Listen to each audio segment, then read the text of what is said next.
You don't outsmart people by sounding clever, by using big words, by making a lot of noise. In fact, oftentimes an open display of intelligence can repulse people. It can make people feel defensive, right? It can make people feel insecure. You get people and you outsmart people by seeming harmless.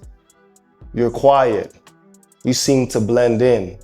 You see, the first thing when it comes to verbal chess is understanding when and how to move. Have you ever noticed that some people can say something and then somebody else can say the exact same thing and get a completely different reaction? Fellas, this is because your timing, the specific words you say, tonality, and how you say it can absolutely change the entire energy and landscape of the room that you're in. That being said, fellas, today I'm going to be breaking down 8 ways to use verbal mastery and how to get anything you want out of people in social settings. Let's get right into it. What is the first way to use verbal mastery to get anything you want out of a social interaction? That's going to be, y'all know me, fellas, I jump right into it. That's going to be strategic silence. Now, if you're new to the channel, welcome. My name is Dudley, right? And I teach men how to level up all facets of their lives. Now, I've spoken about the concept of silence for the gentlemen that are already accustomed to my work. But for those of you that are new here, strategic silence. You see, most people speak too much. Most people give, unbeknownst to them, way too much information, right? For several reasons, which I won't break down in this video because I've already spoken about. However, if you want to gain information from somebody, intel, right? If you want to get an understanding of who they are, how they move, it would behoove you to be silent and allow that person to speak. I'll give you guys a simple example, one that is common, one that is simple. Let's say I'm on a date with a woman, right? Now, especially if this woman is attractive, most men tend to overspeak, right? They're going to try to validate themselves, right? They're already putting themselves at a position of what? Not having leverage, of being beneath her. Whereas I'll be talking to a lady, and I encourage you guys, if you're talking to a woman, this is more so of a qualification process. So allow her to talk, because if you're silent, right? And if you're in a position of power, which when you're silent, you're in a position of power. A lot of people think that if you're silent, it shows that you're boring. It shows that you're timid, that you're passive. Not necessarily. Silence is a source of power. So I'll be quiet. I'll allow this lady to speak, and I'll just listen. I'll be present. I'll be listening. And I'm taking mental notes of what she's saying, because what I'm looking for is a certain pattern of who she is, which is going to tell me if I want to proceed with this woman in my life, proceed seeing her. Okay? And so you have to understand how to be silent and allow people to what? I've said it before. Allow people to lean into you to what? To prove themselves. Because when you're silent and you're comfortable with silence and you're comfortable with silent gaps, especially in this example that I'm using of a date, you're not qualifying yourself to the woman, but you're allowing her to tell you certain things. And sooner or later, within an hour time, you're going to have a lot of information on her. Okay. And so now that you have this information on her, you can proceed to what? You can now ask educated, right? My bad for the you, fellas. But you can now ask educated questions based off of the intel that she just gave you. And this is just one small example, right? You can use this in a setting to where maybe you're getting to know a guy, a potential business partner, and before you go into business with somebody, you want to just ask some certain questions and gain a better understanding of if this gentleman is loyal, what's his acumen, what's his merit, what has he done, is he well known, and just allow people to talk. And you'd be amazed at how much information you can get out of people. Now, once you get this information, you can choose to move left, you can choose to move right. But the good thing is that now that you have this, you're in control. and you know, or you can think of what you want to do next. So we're not going to stay here too long, fellas, but when it comes to verbal chess, right? Verbal mastery, understanding how to use strategic words, when and when not to speak is most of the game. When it comes to verbal chess, understanding, I'll say it again, when and when not to speak, and to allow people in front of you to speak so that you can gain intel, and then you can gauge based off of what they tell you, how you should move, whether you're vetting a woman, whether you're meeting people, whether you just want to temperature check a room and feel what's going on. What kind of people am I around? What kind of people am I considering going into business with? Whose hood am I in? What's going on? What am I hearing? And from there, you as a man have to exercise discernment to understand, all right, how can I get what I want out of this situation, right? How can I get what I want? Oftentimes when I'm talking to a girl and she's telling me these different things, now if I hear something that sparks my interest, I can dive a little deeper and I can ask her a question that's gonna build rapport, and also a question that's gonna reveal more of herself to me, right? And from her revealing more of herself to me, she now feels indebted. And oftentimes by the end of our encounters, I always hear, wow, I've never told somebody this much about me. Or wow, you're a good listener. Wow. Next thing you know, she feels indebted and the connection is now more profound. But I'm getting ahead of myself. I'm going to dive more into that or those kind of examples as we move on with the video. But to recap, the number one way to exercise verbal chess, verbal mastery, and get what you want from people is to use strategic silence and understand when and when not to speak so that you can gain information and you can use that information accordingly in your social interactions. Let's move on to number two. What is the second way to exercise verbal mastery to get exactly what you want? Well, this is always going to be precision over volume. Now, what I mean by precision over volume is you want to speak in a way that your words cut deep. You want to be able to speak succinctly and leave no room for misinterpretation.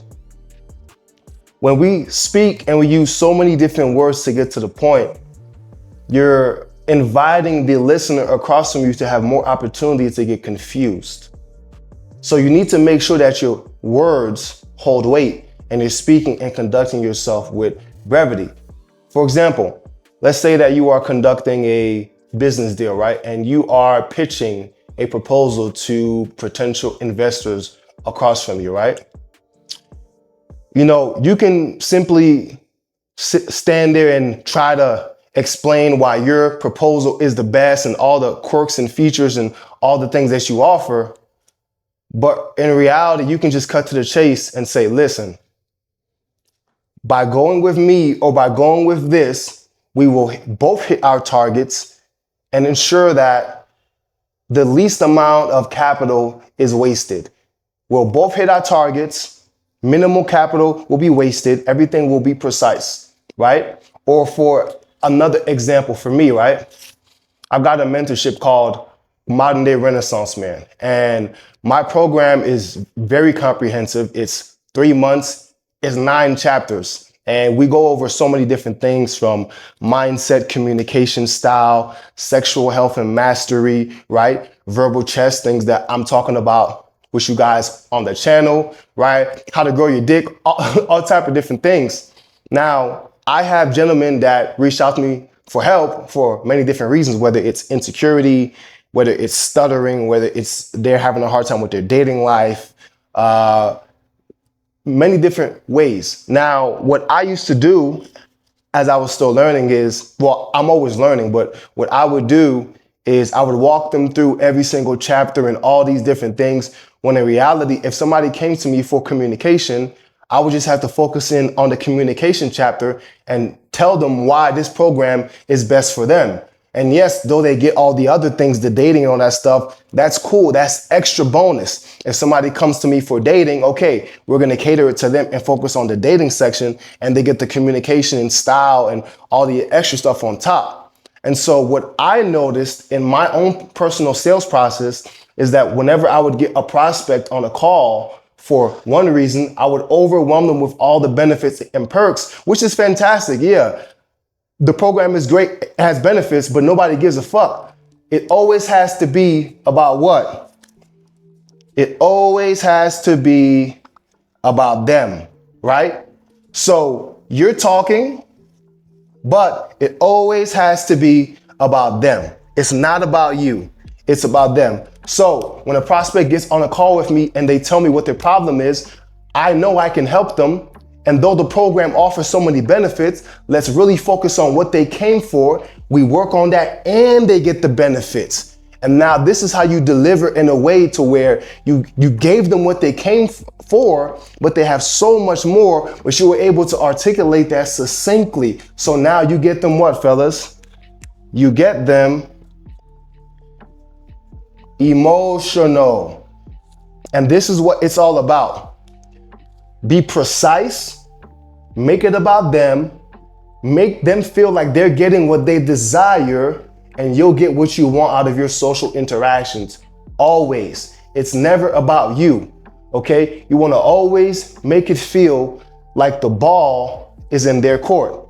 Okay, so many people, we take so long to say things. We talk and use so many different words, right? And you end up losing the retention of the person that's sitting across from you. When in reality, if you would just tell them what they want to hear, especially if it's ethical, especially if you know you got what they need, if you know what they need, just tell them how it is.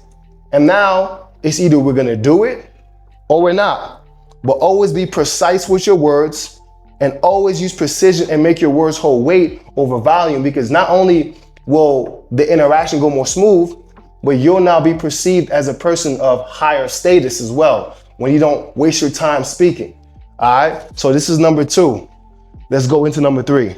Number 3, what is the third way to exercise verbal chess, verbal mastery to to get what you want? And this one is actually very fun. It's very playful as well, right? And this one right here, number 3, is going to be controlling the frame. Oops.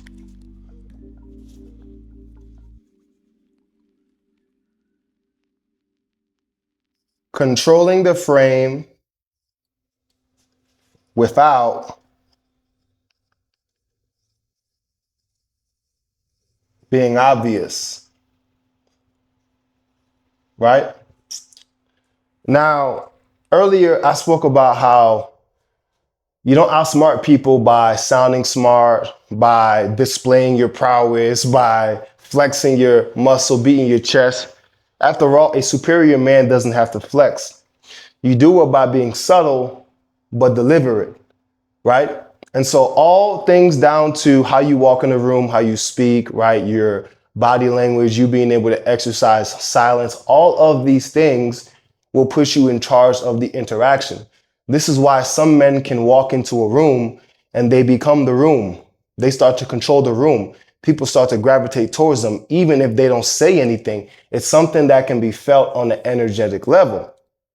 Okay. Now, for a example of how to control a frame, whenever I'm talking to a woman, I'm always super poised. My movements are very slow. Even if I know I'm going to fuck the shit out of her, being candid, right? I'm not going to show that interest, that overt interest, right? Even though I might be sitting across from her, right? And she has on a dress and she's looking delicious. And I'm thinking, yo, she has no idea what I'm going to do to her. But I'm sitting down talking calm, right? Exercising silence, listening, and I'm being playful banter. And I'll suggest I'll drop a seed. And what I mean by dropping a seed is I'll say something like right? Subconscious what do I want to say? Like a subconscious cue, right? She'll say something and I'll be like, wow, what a good girl. And that might seem something very simple, and oftentimes they don't even catch it, but I already know I'm going to be calling her good girl later. And I'll say something like, wow, that's a good girl. Now they'll either say, good girl, huh? Or I'm not your good girl, or like something along those lines. But I'm just playing. I'm already talking with a sexual undertone, right? I'm already talking with a sexual undertone without being super direct, because you have to know how to speak to the feminine. And so I'll be like, wow, that's a good girl. And that theme is going to circle back to that evening, or even if it's a week later, 2 weeks later, eventually I'm going to have them in a certain position to where I'm saying, you're my good girl, right? And when they're in that fervent, passionate state, they're going to reply, yes, I'm your good girl, right? Into submission.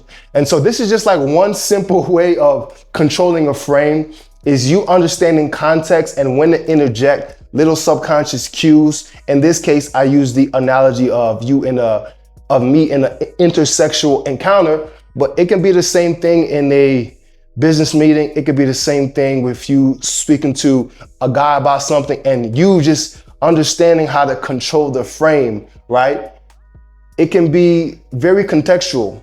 However, you understand how to control the frame without being obvious, right?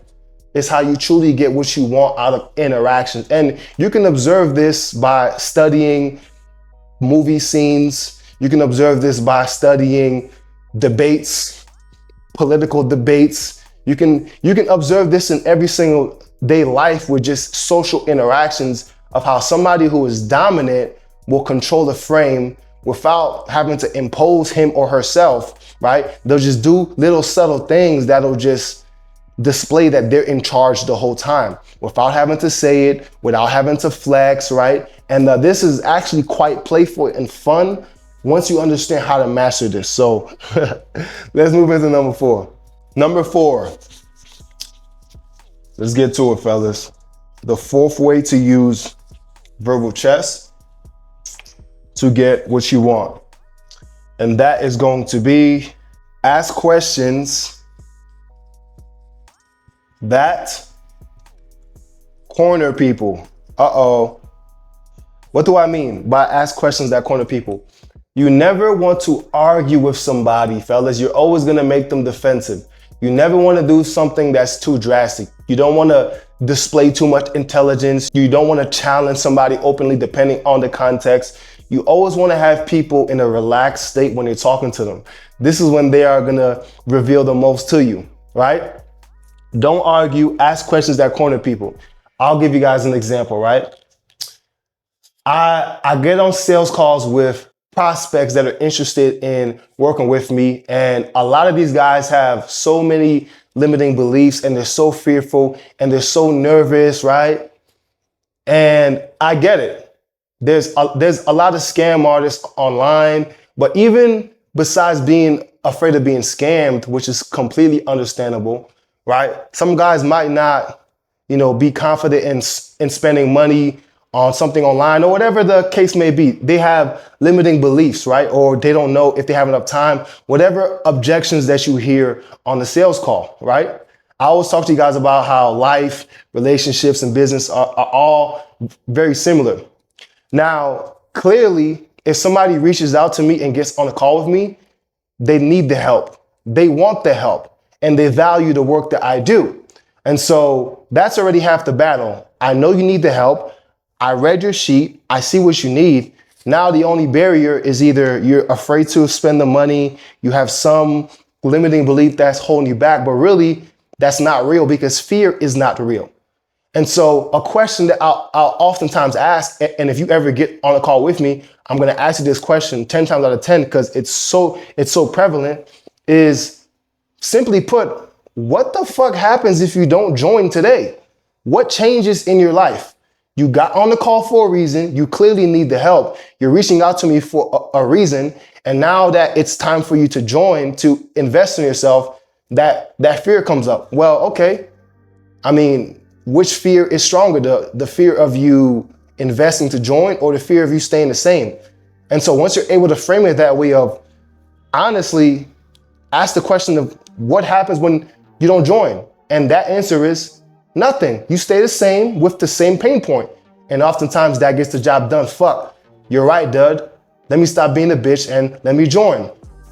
I'll give you guys another example. That was business. Let's say I am talking to a woman and I oftentimes ask questions based off of what I hear them say to gain a more deeper understanding of them, right? And so I'll ask a question like, what's a goal that you've always had that perhaps you've been too afraid to do because it's risky, right? Or I'll ask them like, what is a secret that, nobody knows about you? And I'm doing this and asking these questions very strategically. It's because what? I want to corner them somewhere to where I can really gain a better understanding of them and I can build a deeper connection, okay? Now, when they start to answer this question, oftentimes they say, wow, nobody has ever asked me that before. I know because most people are shallow. That's one. But two, as they start to open up to me, I gain a better understanding of who they are. I gain a better understanding of their limiting beliefs and their fears. And once I gain an understanding of their limiting beliefs and fears, what? They feel indebted to me, as I've spoken about before. But now I have the opportunity to explore that and what? Instill confidence in them and build them up, right? Now you can call this, like whatever you want, manipulation, but this is how I've oftentimes gotten women to fall in love with me. I get them to be extremely honest, right? They get extremely comfortable with me. I lead them correctly. I start to build them up, right? Obviously in conjunction with other things. The pipe gotta be good, you feel me? You gotta be that dude. But in conjunction with this is how I've oftentimes gotten women to fall in love with me. And if that's manipulation, God damn it, I'm Machiavelli. But I'm just letting you know what it is. Ask some questions to direct them to where you want them to be. I know for a fact when I'm talking to a woman, I want her to get passionate about me, right? And so I'm gonna listen to what she has to say, uncover her, read between the lines, help build her up, because I believe that you should always leave somebody better off than when you first met them. So by asking questions to corner people, whether it is dating, whether it is in business meetings, sales calls, whatever it is, by you being able to corner people, right, very subtly, you'll be able to get exactly what you want out of people. And this is a tactic that you can either use this for evil, you can use this for good, or whatever, but that's ultimately up to you. But I'm telling you, if you understand how to ask questions subtly to corner people and to direct people to where you want to be, this is verbal chess and verbal mastery at its finest, fellas. So let's move into number 5. Number 5. What is the 5th way to get what you want out of verbal interactions? I spoke about it earlier. This is going to be timing, tonal, and tempo. Now, I'm not going to stay here too long because this is pretty self-explanatory. But like I said before, one person can say something and they'll get a certain reaction, and the next person can say something and it'll be something completely different, which is why I tell you guys, when you guys are looking to improve yourself as men, I know that there's so much noise out here, so many gurus, content creators that are selling you all these different things, right? All these different ideas, right? You might be able to learn from that, but when you go out in the field and you actually try to use some of these things, this is why you need to become a specific man, because that congruency of you putting in the work on yourself is going to reflect on your tonality. It's going to reflect on how you speak, right? Your mannerisms, your tempo, all of these things matter when you're talking to somebody verbally, when you're trying to persuade, when you're trying to polarize, when you're trying to galvanize, right? I've given you guys examples in business settings. I've given you guys examples in, intersexual dating settings.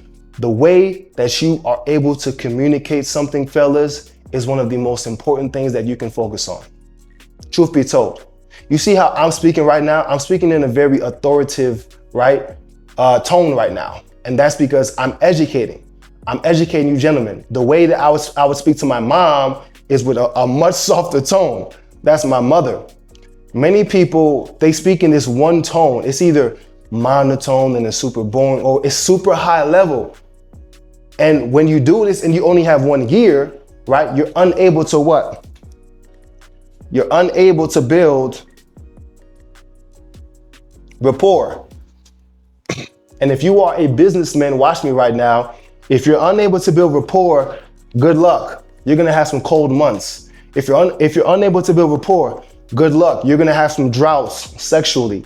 If you're unable to build rapport, good luck. You're not gonna be able to make that many friends, right? And so one way that you can build deep rapport, friendships, relationships, bring in sales and close leads and prospects is by understanding timing, when to say something. I told you guys that when I'm talking to a woman and I'm using strategic silence and I'm listening to what she's saying as she's revealing things to me, I then ask her specific questions based off of what she said to move her in a direction to where I can uncover insecurity so that I can go in and discover where that stems from. That's gonna tell me if I wanna be with her, what to do, right? And then also tone. How am I talking to her? Am I speaking super fast like this because I'm trying to overextend emotionally? Because, oh my goodness, she's so hot, she's so beautiful, or wow, this guy makes so much more money than me and I'm not worthy. No, I'm speaking in the appropriate tone. I'm using pauses like I am right now, right? Displaying that I'm comfortable, displaying that I am an intellectual without, having to prove that, right? Very subtle.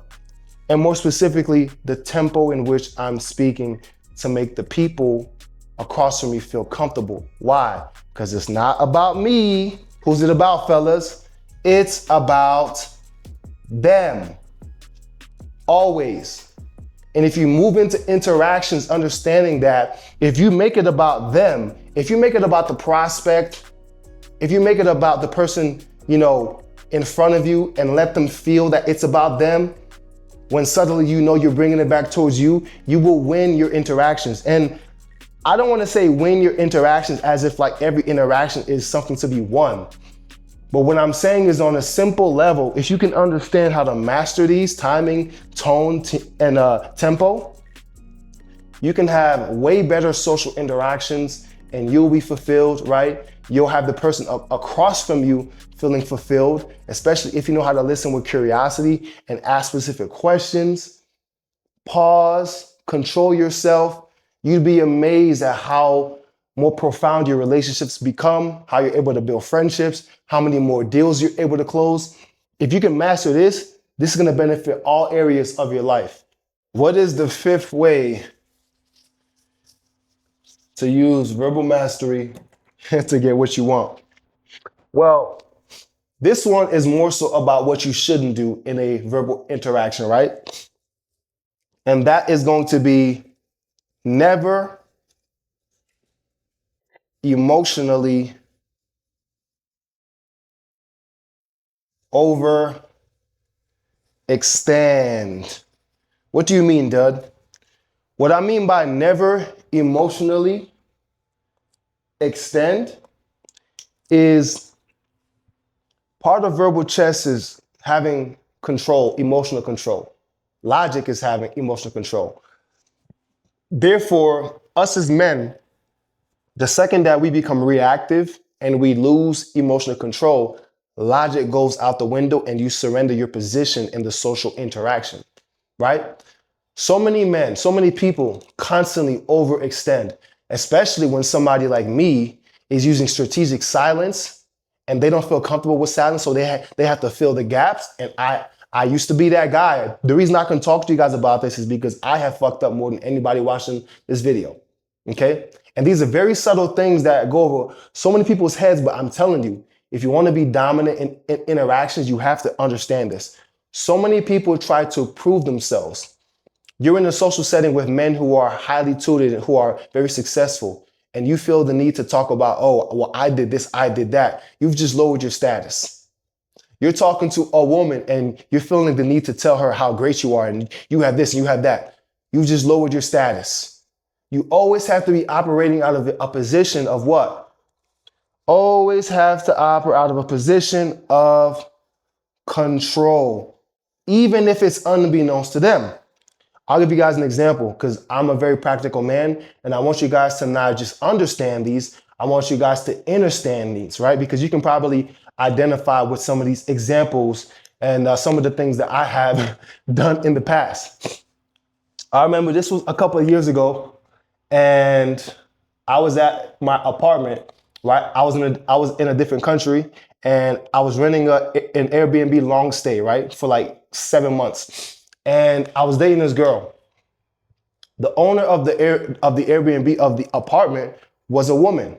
And so she had like brushes in like one of the drawers, right?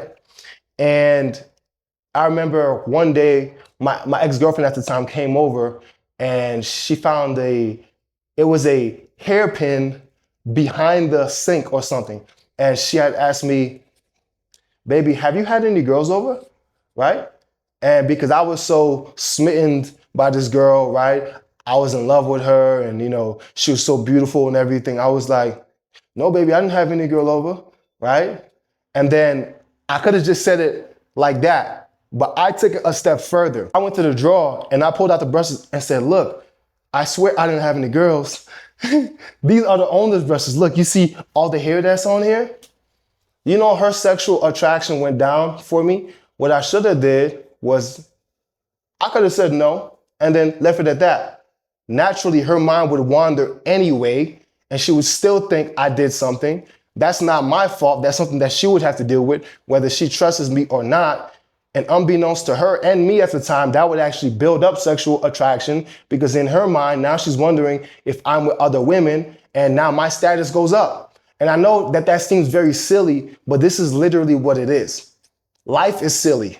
Human beings are silly. Social interactions are silly. But because I overextended emotionally and went to prove myself to a woman, anytime you prove yourself to a woman, you're lowering your value, you're lowering your status, right? As opposed to using her mind against her. You can call this manipulative, whatever you want to call it. It is what it is, right? Women live in their minds. I could have just answered straight up and went about my day and not overly extended emotional. Right? But because I did, that lowered my status. So that's just one small example. Or anytime you have to prove, or you try to prove yourself to somebody, you're extending emotionally and you are lowering your status, and you will not get what you want out of said social interaction, okay? You're using so many different words to say that you're this or that you're not this, but really you're displaying that you're of a lower status. So let's move into number 7. Number 7. Let's get into it, fellas. The 7th way to get what you want out of social interactions. This is simply going to be reverse psychology. But more specifically, what I like to call a reward system. So we're not going to stay here too long. I actually almost spelled that in Spanish, my bad. We're not going to stay here too long. But reverse psychology, I'm pretty sure that you're familiar with. Reward system. For example, let's say that you are dating a girl, right? And she's doing things that you don't like to do. What you're going to do is you're going to pull back, but for the behaviors that you do fancy, for the behaviors that you do like, you're going to reward her. This can be assurance. Thank you, baby. I really appreciate that. Or I love when you send me little cute pictures, or I love when you do this. I love when you do that, right? When she's earned that validation, right? So you drip campaign your validation for the things that she does that you do approve of, and for the things that she does that you don't like, you don't give her no response, you don't give her no attention. Again, you can call this manipulation. It is what it is, okay? It is what it is. For the things that she does that you don't approve of, you can verbally say, I don't agree with that, I don't like that, right? Make it be known. And then for the behavior that you do like, right, you reward. This is what's called something like the Pavlov dog, right? When she does something that's good, you got the classical conditioning right there. So now you inadvertently train people to do things that you like, and you reward them. Reverse psychology, right? You now have an expectation. You've conditioned them, right, to meet your standards. Now you're in a position of leverage to now where they're always looking up to you. And this is how you can manage that dynamic. So like I said, I'm not going to stay here too long because I actually have to go. And we got one more point that we are going to talk about. So let's get into number 8. And number 8, fellas, Why do I keep on making these videos, 8 tips? It's because I feel like 8 is sufficient. You feel me? I feel like 8 is just a good number. It's a number of abundance. What is the 8th way to get what you want out of social interactions via verbal chess? This one is actually nonverbal, right? This one is actually going to be body language, but your body language actually communicates more than your words do. So you can be saying something verbally, but if your posture is like this, if your posture isn't congruent, it's not going to be believable. And if you really want to drive home a fact, a point, when you're talking to somebody verbally, your body language, even my hand mannerisms right now, as I'm taking you guys through this educational point, which is why I'm swiveling my hands like this, right? You're coming along for the journey with me. But if I was just standing, talking like this and looking at you guys like this the whole time and moving very stiff like a robot, you probably wouldn't be as receptive to the message as if I started talking to you like this. So your body language is very useful when it comes to understanding verbal chess. Perhaps you're talking to somebody, right? And you're using strategic silence. And as you're not speaking, you're using your hand and you're thinking, right? Perhaps you're not overextending and you're just standing with your chest open, exposed, hands like this, and you're just listening or you're just talking, right?